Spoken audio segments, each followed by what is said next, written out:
दोस्तों, हमने अक्सर देखा है कि सोसाइटी पे मोटापे को लेकर लोग किस तरह का मजाक उड़ाते हैं। उससे तरह तरह के तांज कसे जाते हैं और लोगों का देखने का नजरिया भी अलग हो जाता है। ऐसे व्यक्ति को बचपन से लेकर बड़े होने तक कई परेशानियों का सामना करना पड़ता है, खासकर जब वो कोई लड़की हो। आज की कहानी एक ऐसी ही लड़की की है जो बचपन से ही मोटापे का शिकार थी। पलक माँ बाप की बड़ी संतान थी। पलक का छोटा भाई दूसरे बच्चों की तरह एकदम नॉर्मल था। कई डॉक्टर्स के पास उसका इलाज भी कराया गया, परंतु उसका कोई फायदा नहीं हुआ। स्कूल के दौरान उसकी सिर्फ एक सहेली थी, बाकी सब उसका बहुत उपहास करते, उसके मोटापे को लेकर मजाक उड़ाते। क्लास में सभी के ऐसे बर्ताव से वो बहुत परेशान हो जाती, लेकिन वो कुछ ना कर पाती। पलक पढ़ाई में तो अच्छी थी ही, पर मोटा होने के बावजूद उसे खेल कूद में विशेष रुचि थी। वो अक्सर स्कूल में होने वाले क्रीड़ा स्पर्धा में भाग लिया करती। पलक ने अपना स्कूल अच्छे से पास किया। अब आगे की पढ़ाई के लिए कॉलेज जाने की बारी आई, परंतु वो अभी भी दुविधा में थी।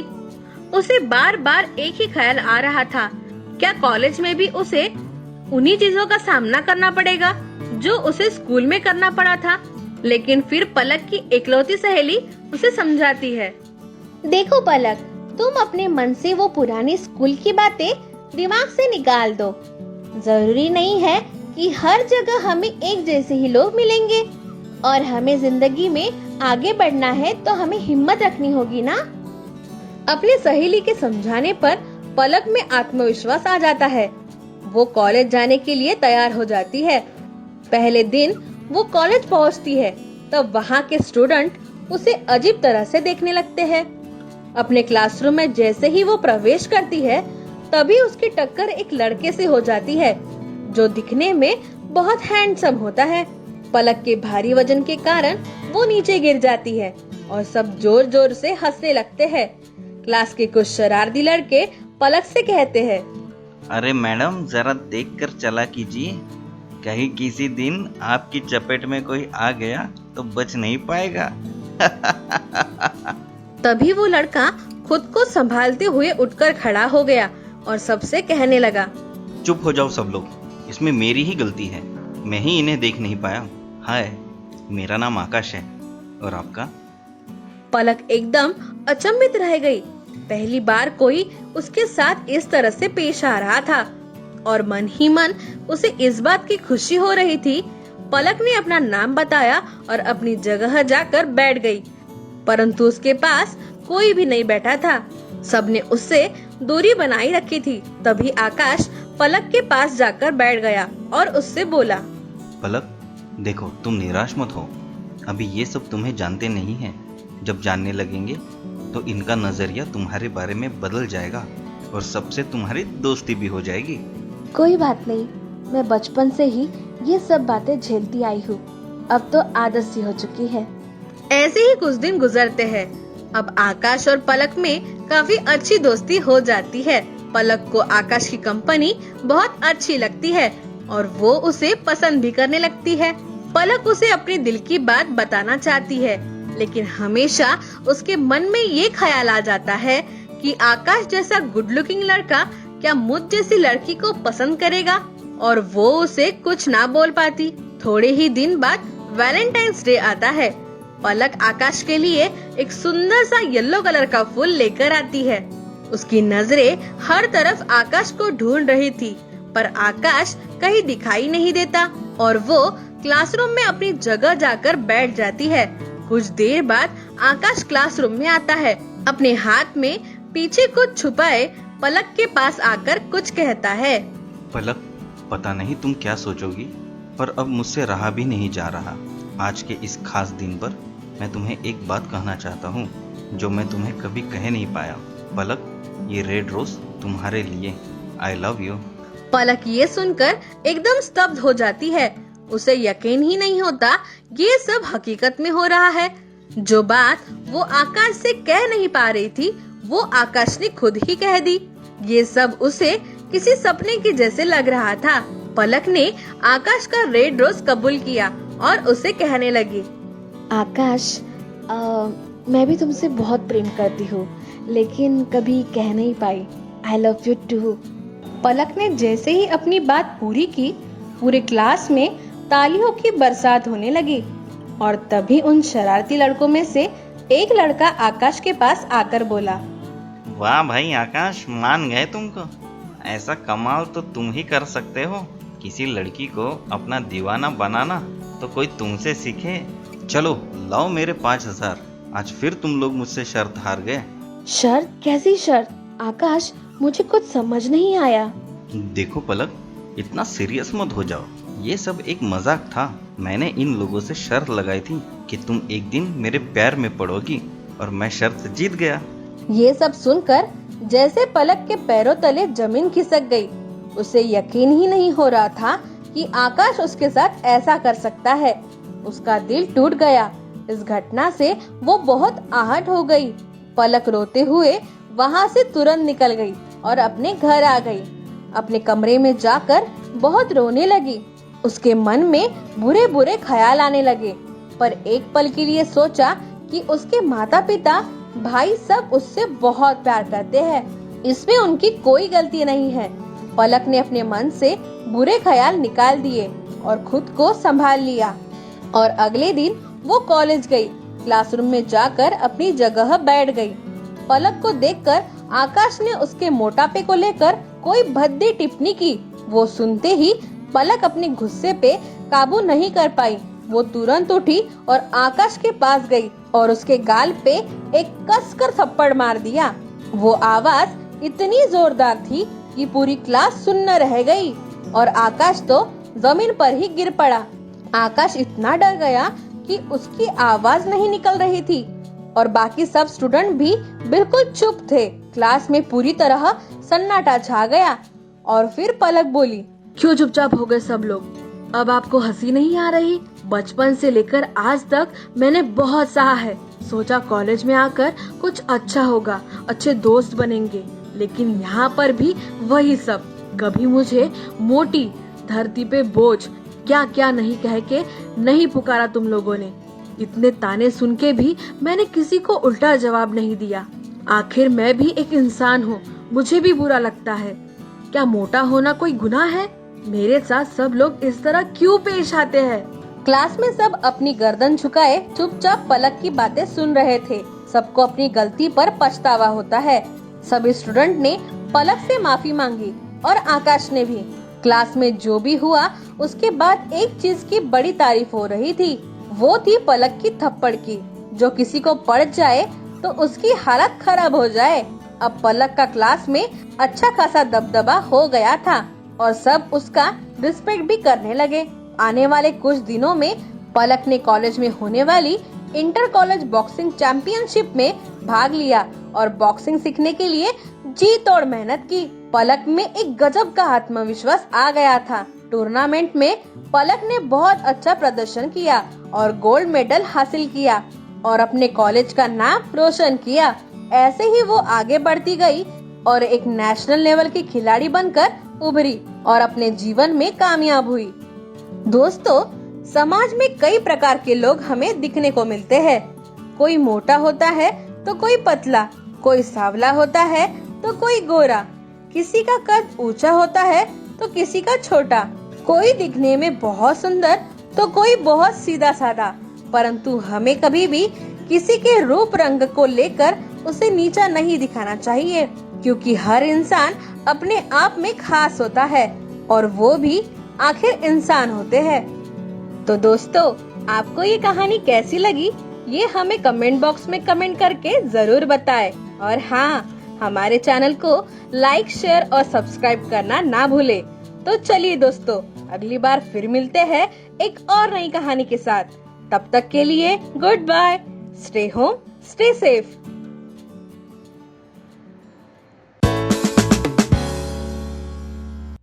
ये है जय किशन जी, जो अपने रिटायरमेंट के बाद अपने छोटे से गांव विजयगढ़ चले आए हैं और अपने परिवार के साथ रहने लगे हैं।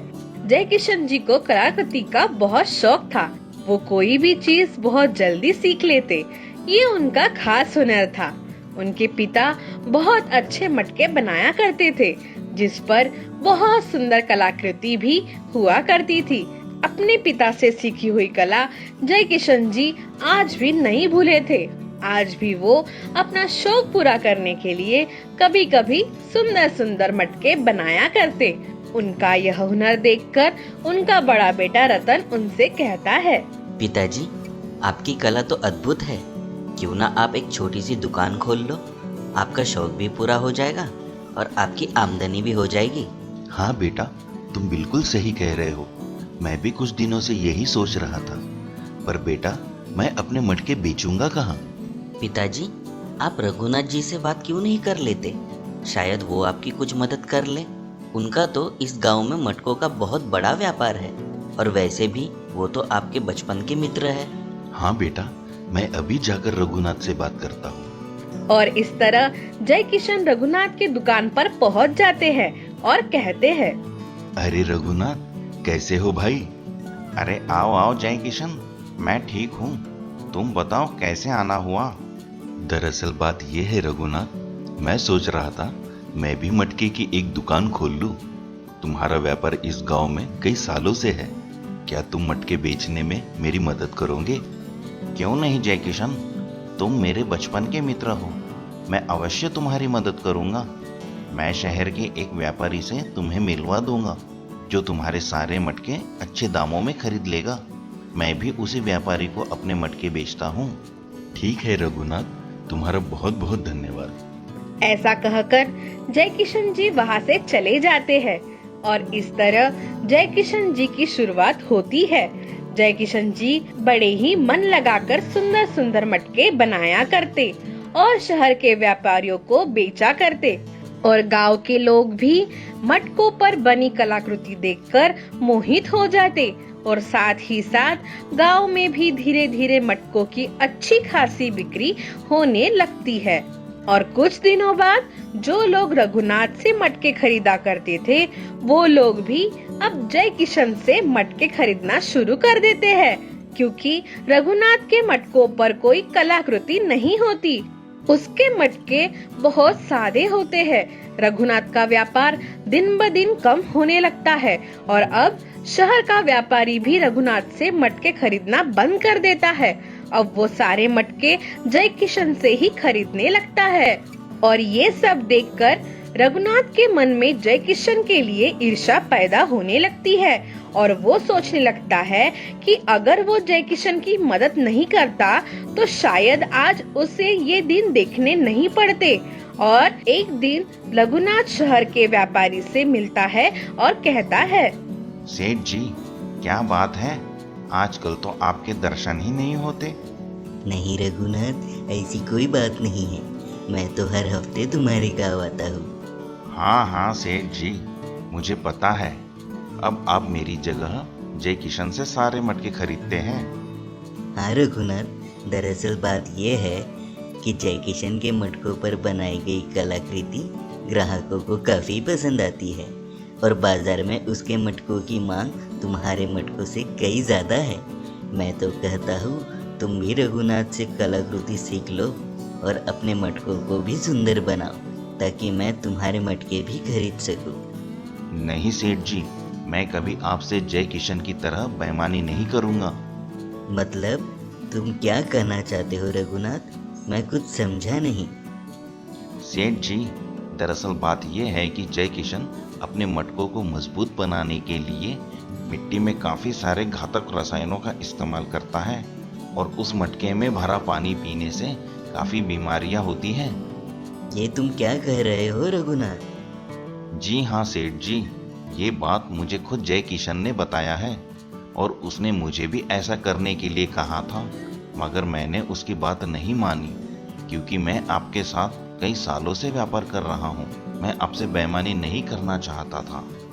धन्यवाद रघुनाथ, तुमने मुझे ये सब बताकर मुझे मुसीबत में पड़ने से बचा लिया। इस बार से मैं तुमसे ही सारे मटके खरीदूंगा। ऐसा कहकर व्यापारी जय किशन की जगह रघुनाथ से सारे मटके खरीदता है और जय किशन के सारे सौदे रद्द कर देता है। जय किशन व्यापारी को समझाने की बहुत कोशिश करता है, पर व्यापारी उनकी एक नहीं सुनते। जय किशन को अब चिंता होने लगती है कि इतने सारे मटके अब कैसे बेचे जाए। ये सब देखकर रतन कहता है, पिताजी, ये रघुनाथ आपके पीठ पीछे क्या क्या बोल रहा है? आप उसे कुछ कहते क्यों नहीं? या मैं उसकी खबर लूं? नहीं बेटा, हमें ऐसा करके कुछ हासिल नहीं होगा, बल्कि हमें तो अब ये सोचना है कि इतने सारे मटकों को किस तरह बेचा जाए। पिताजी, मेरे पास एक उपाय है। क्यों ना हम इन मटकों को ऑनलाइन बेचना शुरू कर दे? ऐसा कहकर रतन कुछ ऑनलाइन वेबसाइट पर रजिस्ट्रेशन करता है और अपने पिता के व्यापार को एक नया मोड़ देता है। कुछ दिनों बाद जय किशन को और भी ऑर्डर मिलने लग जाते हैं। जय किशन अपने मटके बनाना जारी रखता है। इस तरह मटकों की ऑनलाइन बिक्री पहले से और भी अधिक हो जाती है। और ये सब देखकर रघुनाथ सोच में पड़ जाता है कि शहर के व्यापारियों ने तो जय किशन से मटके खरीदना बंद कर दिया था, लेकिन फिर भी जय किशन के मटके बनाते जा रहा है। रघुनाथ को कुछ समझ नहीं आता कि आखिर जय किशन मटके बेच कैसे रहा है। ऐसे ही कुछ दिन बीत जाते हैं और ये सब देखकर आखिर रघुनाथ के सब्र का बांध टूट जाता है और वो जय किशन से पूछता है, अरे जय किशन, आखिर तुम ये सब मटके किसके लिए बनाते हो? शहर के व्यापारियों ने तो तुमसे मटके खरीदना बंद कर दिया है। आखिर तुम ये मटके बेच किसे रहे हो? अरे रघुनाथ, जो व्यक्ति पूरी ईमानदारी से मेहनत करता है उसके लिए एक रास्ता भले ही बंद क्यों ना हो जाए, पर एक दिन उसके सामने कई रास्ते खुल जाते हैं। जो व्यक्ति निरंतर मेहनत करता है, एक दिन उसके आगे भाग्य को भी झुकना पड़ता है। और ऐसा ही कुछ मेरे साथ भी हुआ। तुमने जो कुछ भी किया उसके लिए मैं तुम्हें धन्यवाद कहता हूँ। किस बात का धन्यवाद? रघुनाथ, अगर तुम शहर के व्यापारी को मेरे बारे में झूठ नहीं कहते तो शायद आज मैं इस मुकाम पर नहीं होता। तुम्हारे झूठ की वजह से ही आज मैं अपने मटके खुद बेच सकता हूँ। जय किशन की यह बात सुनकर रघुनाथ को बहुत शर्मिंदगी महसूस होती है और वो कहता है, मुझे माफ करना जय किशन, मुझसे बहुत बड़ी गलती हो गई। मुझे तुम्हारे साथ ऐसा नहीं करना चाहिए था। कोई बात नहीं रघुनाथ, मैं तुमसे बिल्कुल नाराज नहीं हूँ, बल्कि मुझे ये सुनकर अच्छा लगा कि तुम अभी भी मुझे अपना मित्र मानते हो। हाँ जय किशन, हम हमेशा अच्छे मित्र रहेंगे। क्या तुम मुझे अपनी कलाकृति सिखाओगे? हाँ रघुनाथ, क्यों नहीं, मैं तुम्हें जरूर सिखाऊंगा और मैं तुम्हें अपने ऑनलाइन व्यापार के बारे में भी बताऊंगा। ऐसा होते ही दोनों मित्र फिर से एक हो जाते हैं और साथ में मटके बनाया करते और इस तरह दोनों मित्र मिलकर अपने व्यापार को एक नई ऊंचाई तक ले जाते हैं। तो दोस्तों, आपको इस कहानी से क्या सीख मिली, ये हमें कमेंट बॉक्स में कमेंट करके जरूर बताएं। और हाँ, हमारे चैनल को लाइक, शेयर और सब्सक्राइब करना ना भूले। तो चलिए दोस्तों, अगली बार फिर मिलते हैं एक नई कहानी के साथ। तब तक के लिए गुड बाय।